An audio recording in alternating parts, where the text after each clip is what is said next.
Good morning. I want to do an interview for my practicum, and today I have a friend of mine by the name of Hank Smith. He is a Texas history teacher for the Fort Worth Independent School District. This is his first year teaching, so we're both having fun learning things together. He majored in school kinesiology. And what we'd like to do is to begin the process of communicating with him through an interview. First, I want to say thank you, Hank. But let's go ahead and get into the interview. You are a Texas history teacher, and we want to first see what instructional strategies will you be using for your presentation. So today what we're basically doing is we are playing a Jeopardy game, just kind of like the TV show. And it's a good way to review the material that we've just recently gone over. It's a unit over Texas history about impresarios and filibusters and original Texas settlers. And so it's a way just to review before they take an assessment for the unit. Okay, so I'm understanding that this is reteaching information that you already Yes, it's reteaching. It's more of a reflective strategy, getting them to critical think, because there's not, when I ask these questions for the Jeopardy game, there is no multiple choice. So it's a way for them to think critically and orally present their answer. Okay. And so there's all kinds of different strategies in the process. All right. So, how would you differentiate instruction to be used for your different subcategories of students?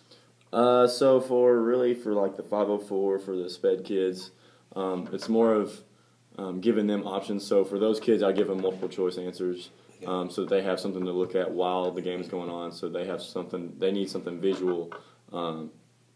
So they can see options, because it helps them out quite a bit. Do you also kind of reduce the answer choices for them to kind of give them help build up their confidence? Yeah. So I mean, for the other kids, they don't have any answer choices for this game, so they'll have I'll give them about 3 options. Okay. And so they'll have a pretty good idea of what the answer might be. Well, so how would you handle a student who is disengaged?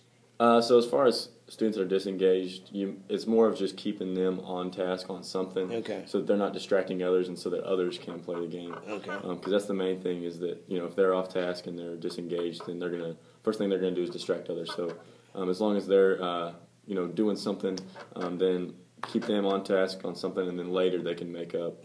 And it's more giving them extra time.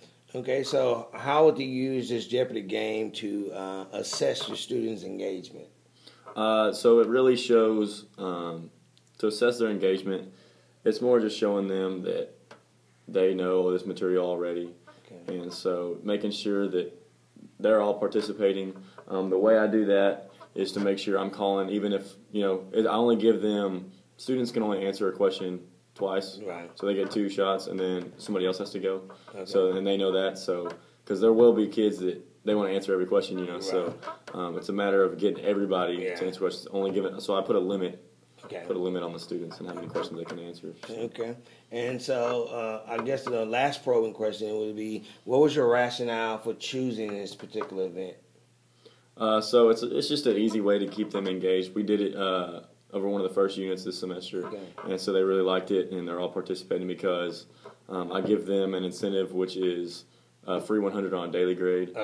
And then also they get to draw a prize out of the bucket, and so they really like that, and so it keeps them engaged. That it in itself will keep them engaged, because it gives them something to work for. Well, I want to thank you for this and for helping me do my part 1. This will be the end of part 1 of my interview, and it'll be followed by part 2. And thank you. Have a good day.